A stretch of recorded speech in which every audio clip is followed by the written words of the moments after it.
It's been 20 years since Pokemon came onto the scene. In this 7th generation, I think it's high time we change things up a bit. Hi everybody, this is Cody Gully from Niche Gamer, and this is our video review supplemental for Pokemon Sun and Moon.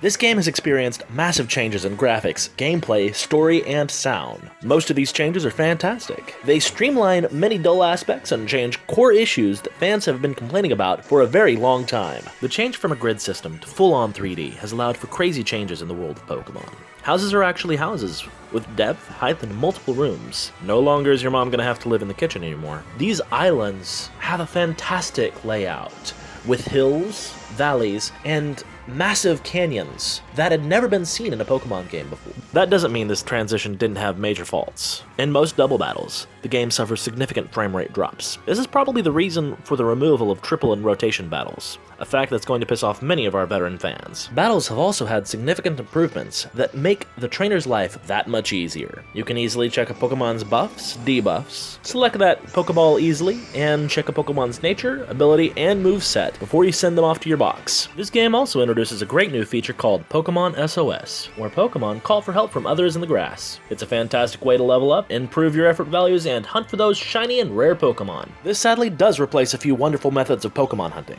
No longer can you sneak up on Pokemon, or fish wherever you'd like. Even horde battles are gone, which I'm sure is going to make many of our fans upset. Now, one thing people have been complaining about for a long time is that Pokemon follows an exact pattern, 8 gyms and an Elite Four. Well, GameFreaks decided to switch things up this time. There are no gyms in this game. In their place are trials, challenges of the island to help develop a better understanding of the Alolan territory. Sadly, most of these trials offer very little challenge, and in a couple instances, felt impossible to fail. While the habit of challenging gyms has been replaced, I wish the challenge of trials was a little bit more impressive.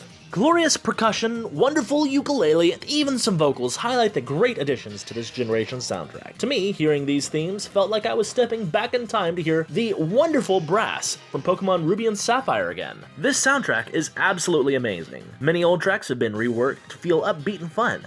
Take, for instance, the Pokemon Center theme. With the introduction of several new instruments, this theme becomes enjoyable to listen to. Sadly, some themes show up way too much, and it becomes an intrusion on important events.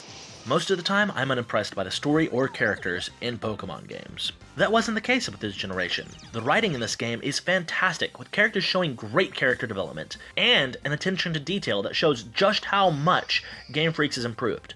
But it's the smaller stories that really bring this game to life. You'll see a group of honeymooners trying to get a hint at where to find their spouse's favorite Pokemon, or a father trying to teach his son the strength in perseverance. Stories like this just show how great Pokemon games can be. So if you've been looking for a Pokemon game that really pushes the envelope on what it means to be a Pokemon game, then I highly recommend playing this game. While there are significant issues that really do hurt it, I have to say that I will be coming back to this game more than a few times.